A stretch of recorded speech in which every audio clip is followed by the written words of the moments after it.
bill now too. So, so it's the kind of, this is to John's point. You may not agree at all. Nobody, I think, is going to give you heartache for cracking down on straw purchase.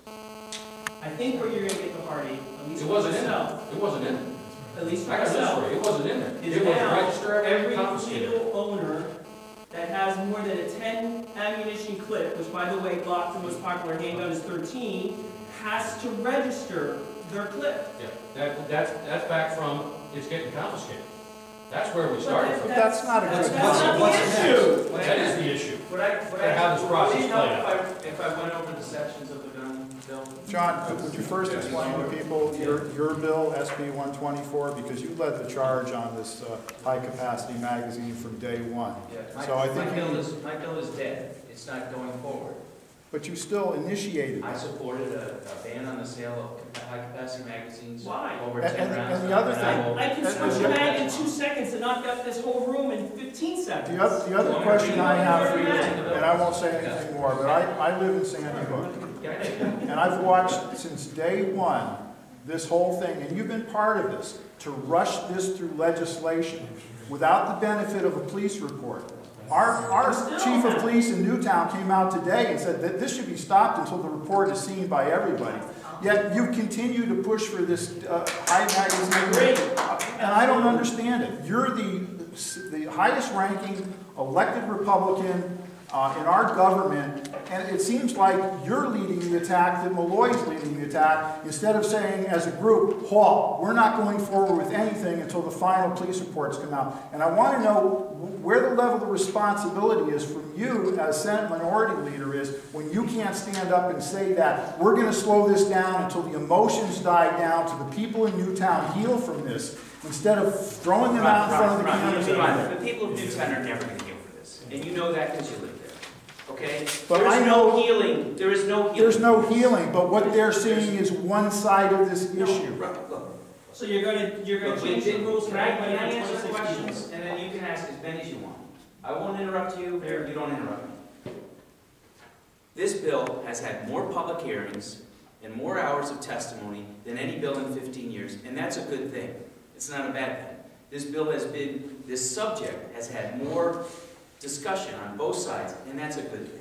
I've had people say, I've never called my state senator before, I'm paying attention now, and my response is, well, where the heck have you been? I need you to pay attention on everything. You know, we're losing jobs, our budget is broke. But, you know, it is April 2nd tomorrow, I guess, or April 3rd tomorrow when we're going to vote? That's the middle of our session. We're 60% of the way through a session. This hasn't been rushed through this session. With respect to the police report, we don't know if we're ever going to get all of the information. For example, I've had the state's attorney in my office. I've had Mr. Sedensky in my office. It is the opinion of the state's attorney's office that the medical records of both the killer and his mother and their privacy to those medical records under federal law survived their death. I didn't believe that was the case, but that's what they're telling me. We're never going to get information about their medical records. That sounds like a cover-up. It's not a cover-up. That's what the law is, John. I know, but That's what the law. That's what the law is. So we're gonna. So we're gonna. Well, I can't change federal law. How are you going to? I can't. I can't change federal law. Get that quote out. You can't How are change you federal going law. to That's a address good the point. mental health situation that's going to be part of this bill if you can't get Exactly. the info now? Well, I don't think we need to know. How are you going to go about it? I don't think we need to know what the killer suffered from to know that he was mentally disturbed. Okay? And I don't think we need to know what he was diagnosed with to know that we have extraordinary shortcomings in our mental health system. For people between the ages of 18 to 24, there's virtually no coverage unless you're extremely poor or extremely wealthy. For kids in our younger grades, there's no earlier identification for them, and we haven't done a sufficient job of educating the people around them most, our educators, with signs what to look for. There is, excuse me, sir, there is, yes, there are. For example, one of the few things that people came up and testified to and said, if you do these things, you can prevent something like this from happening, was the threat assessment teams for our schools. We've put threat assessment teams in all of our schools. We've had experts from across the country say those types of things can help. Good. So there are some things that can do that. But, you know, we've gotten a lot from the police recently because, and I didn't do press releases on it like others, okay, the governor and others, but I called Colonel Stebbins and had a private conversation with him about the impact that his comments showing up in the daily news have on people in the town I represent. And it wasn't long after that conversation that we got a meeting. And it wasn't long after that meeting that we actually got the report released. About the weapons used, about the ammunition, about the time it took, about how he got in there. So I think we're never going to get all of the information that we would want. I've had a lot of people say, well, what's in this toxicology report? Is that going to change a position on magazines? I mean, keeping your eye on the ball, and that could be part of the conversation, is that maybe psychotropic drugs have Sure, played a part. but let me tell you why I support the magazine, okay? There are a lot of people in public safety, and there are specifically families of first graders in Newtown who will sit down with you and look you in the eye and say their child is alive today because they were able to run out of the first grade classroom. He killed 15 kids of 15 kids in one first grade classroom. He killed 5 of 16 in another. John. 11 escaped. Ron, I'm going to tell you what the families tell me. If you want to say they're lying, That's you emotion. go talk to them. You're ruling on They will emotion, tell you. not I'm ruling not on the ruling. rule of law. You know what, Ron? I watch you because Palin puts his posts up. You say I can't vote on something because of emotion. So let me bring this. Let me bring this. We're not a democracy, John. We're a republic. Just let him Let finish though. me bring this back home because we have a good man in Bill Capinzi here. Bill was first selectman of this town. There was a threat that 18,000 acres of aquarium land, which had been sold to an English company, were going to be up for sale. 9,000 in this town alone. It would have destroyed the character of this town. You want to ask me if I was emotional about that? Yes. Guess what, Ron? 18,000 acres of land protected forever. 9,000 in the district I represent, and I led the charge.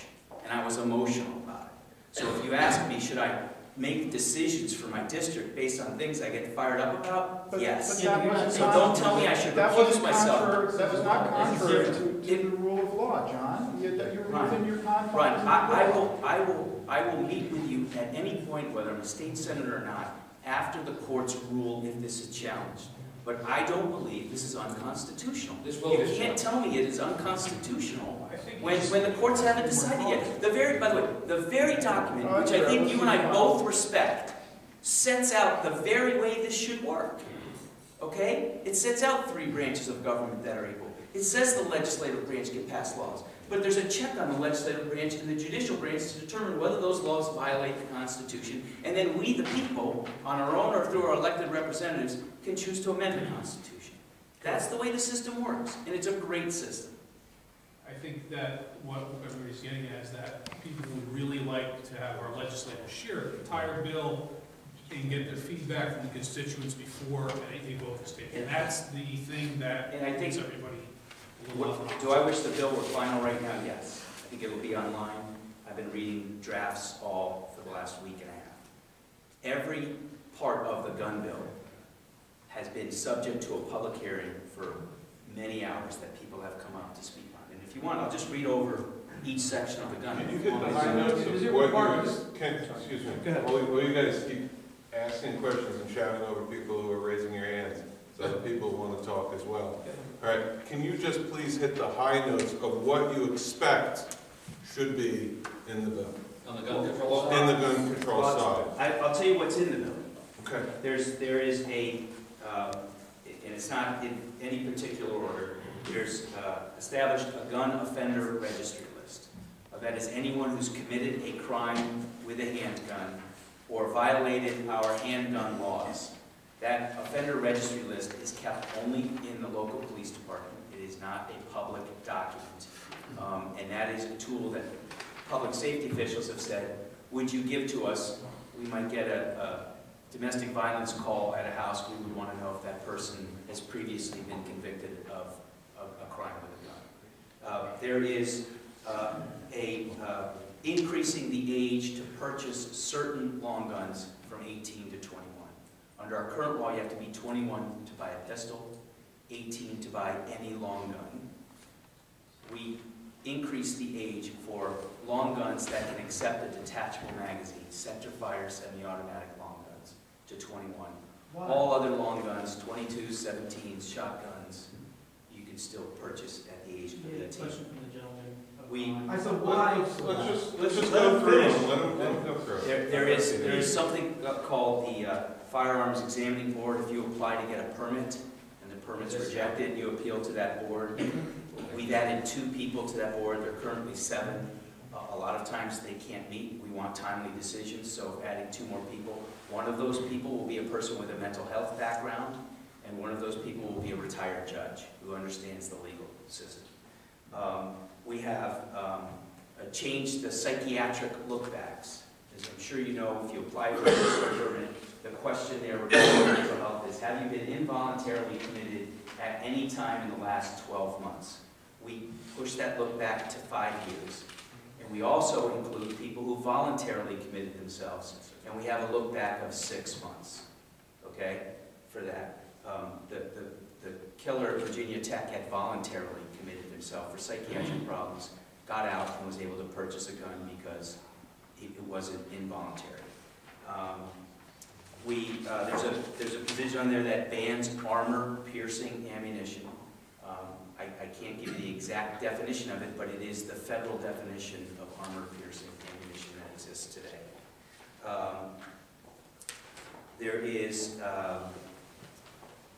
There are a host of penalty increases for gun crimes. Any crime that you commit with a gun and any crime that violates gun laws, the penalties are increased. If it was a Class D felony, which is usually, I think, a $1,000 fine, punishable 1 year to jail, that goes to a Class C. Class Cs go to Class Bs. Mandatory minimum offenses for people who commit violent crimes with guns, and straw purchasing and trafficking. That's the stuff I'm talking about. Yeah. There is It should be. there is a change to the safe storage law. Right now, the safe storage law pertains to if you have someone under 16 in the house. The language regarding what you have to do for safe storage, make sure it's secure away from the person, keep it on you if you have the permit to carry, or if you're in your home, you can keep it on you. That language doesn't change, but we extend the requirements to have safe storage if there's someone in your home who is ineligible to purchase or possess a handgun. The test is you have to either have known or should have known that the person was ineligible. It can't be. So you're going to prohibit them from owning a gun? Prohibit a person from owning a gun if they have a Safe storage. They're required to Okay, safe storage. Safe storage, correct. There Would I have that? Exactly. If you apply for a pistol permit right now, you're eligible to apply at your home, you're eligible to apply at your place of work. We limit that to you can only apply at your place of work. And if your permit application is rejected and the board sustains that rejection, you can't apply again for another 12 months. What a lot of local police officers have told us is someone would apply at their home, be rejected, and then go and apply at their place of business. So if your place of business is in another state? Sorry? Your place of business is in another state, where do you do that? Well, you wouldn't be applying for a Connecticut pistol permit in your place of business outside the state. Oh, in your place, Correct. There is, make sure I got everything in here. There is, as John mentioned, the repeal of the early release for violent felons. So all violent felons will now have to serve 85% of their sentence. Previously, they were getting good time credits and knocking down that 85%. There is a universal background check so that all gun sales, even person-to-person gun sales, will have to go through a background check. The one exception to that is if you give firearms in your will to somebody, obviously that wouldn't have to go through that background check. Then there are there is a requirement for a certificate of eligibility to purchase long guns. Right now, you only need a certificate of eligibility to purchase a handgun. Most people choose the handgun permit, which gives you the right to carry. But if you were denied the right to carry a handgun, you could go get a certificate certificate of eligibility. That's a fingerprinting and a background check. We require the fingerprinting and the background check for buying any gun. So that includes long guns and handguns. You're kidding. We've also put in there that if you are buying ammunition, you have to either have a certificate of eligibility or your pistol permit, or what's going to be an expanded hunting license. What are you gonna do with the tens of thousands of people that already own a long gun that don't have a good, like, pistol permit? All they will need to do is do the fingerprint background check, and it's $35 once every 5 years, and they're eligible to buy their ammunition. That's for ammunition. No, That's for ammunition. Guns, don't keep. That's to buy ammunition. So for example, if you have a pistol permit right now, you don't need to do anything and incur no costs. If you have a certificate of eligibility for your handgun, you have to renew your pistol permit as current law. Every 5 years you would continue to have to do that. And then the last two are... That doesn't change now? That does not change. So you said if you have the guns, your guns are not going to be, you don't have to register? No, unless there's the last two things up against you. So the last two is in 1993, Connecticut defined an assault rifle that is a semi-automatic, center-fire semi-automatic rifle. That excludes rim-fire 22-17s. It excludes shotguns.